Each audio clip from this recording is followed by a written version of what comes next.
হরে কৃষ্ণ। জয় নিতাই, জয় গৌর। সকলে ভালো আছেন? অবশ্যই ভালো থাকবেন, সুস্থ থাকবেন, প্রত্যেকটা ভিডিও দেখতে থাকবেন। আমার সন্তানেরা, তোমরা ভেঙে পড়বে না, তোমরা মন খারাপ করবে না, তোমরা আমার পাশে থাকবে, তোমরাই সব সময় আমাকে সাহস দেবে। আমি তোমাদের জন্য সব সময় আছি। তোমরা ভিডিও মন দিয়ে দেখবে এবং মন দিয়ে তোমরা নিয়ম কানুন তোমরা পালন করবে। বুঝতে পেরেছ? কার্তিক মাসে পূজা পাঠ করলে কি হয়? কার্তিক মাসে পূজা পাঠ করলে, এর আগেই আমি বলেছি, অন্য মাসের থেকে এই কার্তিক মাস যা করবে 1000 গুণ ফল পাবে।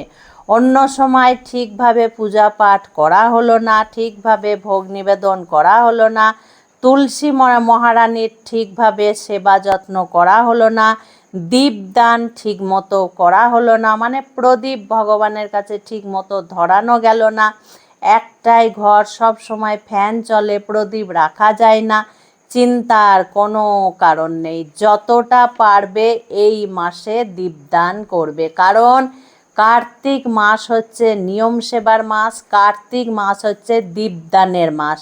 12 মাস যদি দীপদান তোমরা না করো কোনো চিন্তা নেই, কিন্তু এই কার্তিক মাসে ভগবানের সামনে তোমরা তুলসী কাষ্ঠ দিয়ে করতে পারো, মাটির প্রদীপ দিয়ে করতে পারো, তোমরা অবশ্যই দীপদানটা করবে, তাহলে কিন্তু 1000 গুণ ফল তোমরা পাবে। বোঝা গেল? এই মাসে যা যা করবে তাই কিন্তু 1000 গুণ ফল পাবে। মনে রাখবে, সারা বছর যদি ঠিক মতো ভগবানের সেবা না করতে পারো, কার্তিক মাসটা নিয়ম করে করবে। এই মাসে যতটা পারবে দীপদান করবে, 1000 গুণ ফল পাবে। তাই কার্তিক মাস হলো দীপদানের মাস। তুলসী তলায় দীপদান, ভগবানের সামনে দীপদান, আকাশের নিচে দীপদান, আমলা গাছের নিচে দীপদান, বট গাছের নিচে দীপদান, বেল গাছের নিচে দীপদান এবং অশ্বত্থ গাছের নিচে দীপদান অবশ্যই কিন্তু করবে। এগুলোর মধ্যে একটাও পারা যাবে না, তাহলে ভগবানের সামনে করবে, তুলসী মহারানীর সামনে করবে। কারণ অশ্বত্থ গাছ, বেল গাছ, আমলা গাছ এগুলো তো সকলের থাকে না, কাজেই ভগবানের সামনে করবে এবং কি করবে? তুলসী মহারানীর সামনে অবশ্যই দীপদান করবে। এই মাসে ভগবানকে যা যা পারবেন ভোগ নিবেদন করবেন। ভগবানের পছন্দ মন্ডা, মিঠাই, মিছরি, মাখন, দই, দুধ, ক্ষীর, পরমান্ন, ভাজা, ডাল, শুক্তো, নানান ধরনের তরকারি, নানান ধরনের মিষ্টি, নানান ধরনের অন্ন, ফুল অন্ন, ফ্রাইড রাইস, আতপ চালের অন্ন, সিদ্ধ চালের অন্ন, যতটা পারবে। কিচ্ছু পারবে না, কোনো চিন্তা করার কারণ নেই।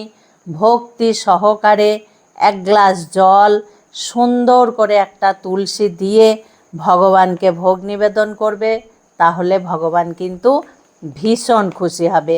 এই মাসে তুলসী মহারানীকে সেবা করবে, যতটা পারবে তুলসী মহারানীকে জল দেওয়ার চেষ্টা করবে। তুলসী মহারানী যদি দেহ রাখে, নতুন তুলসী মহারানীকে লাগাবে। তুলসী মহারানীকে যতটা পারবে তোমরা যত্ন করবে, তুলসী মহারানীকে দীপদান করবে। মা তুলসী মহারানী খুব খুশি হবেন, সঙ্গে কিন্তু ভগবানও ভীষণ খুশি হবেন এবং মা তুলসী মহারানী সহ ভগবান কিন্তু আমাদেরকে আশীর্বাদ করবেন। এই মাসে যা পারবেন অসহায় ব্যক্তিদেরকে, কাঙ্গাল গরিবদেরকে আপনারা দান করুন, যতটা পারবেন। যারা মারা গেছে তাদের উদ্দেশ্যে তোমরা দান করতে পারো। জুতো, ছাতা, বস্ত্র, অন্ন, মিষ্টি, জল, অর্থকড়ি, এই সমস্ত তোমরা দান করতে পারো, তাহলে সেই ব্যক্তি কিন্তু এই ফলটা পাবে। বোঝা গেল? তোমরা এইভাবে নিয়ম সেবা মাস কার্তিক মাস পালন করো, যে যেভাবে পারছো। কাউরির শরীর খারাপ, চিন্তার কোনো কারণ নেই। কেউ হবিষি অন্ন করতে পারছো না, তাতেও চিন্তার কোনো কারণ নেই। এমনি নর্মাল তোমরা নিরামিষ আহার করো, নিরামিষ আহার করে একটা মাস দীপদান করো। সেটাও যদি তোমাদের না ক্ষমতা হয়, বাড়িতে প্রবলেম চলছে, বাড়িতে কেউ শোনে না, সবাই আমিষ খায়, ঠিক আছে, আমিষ খাও, কিন্তু দীপদানটা তোমরা অবশ্যই করো। হয়তো মায়েরা ভয় করবে যে মা আমিষ খেয়ে কি দীপদান হবে, কেন হবে না? অবশ্যই দীপদান হবে। তোমরা দীপদানটা কিন্তু অবশ্যই করবে। খুব ভালো থাকবে, সুস্থ থাকবে, প্রত্যেকটা ভিডিও দেখতে থাকবে। আজকে আসছি। হরে কৃষ্ণ, জয় নিতাই, জয় গৌর।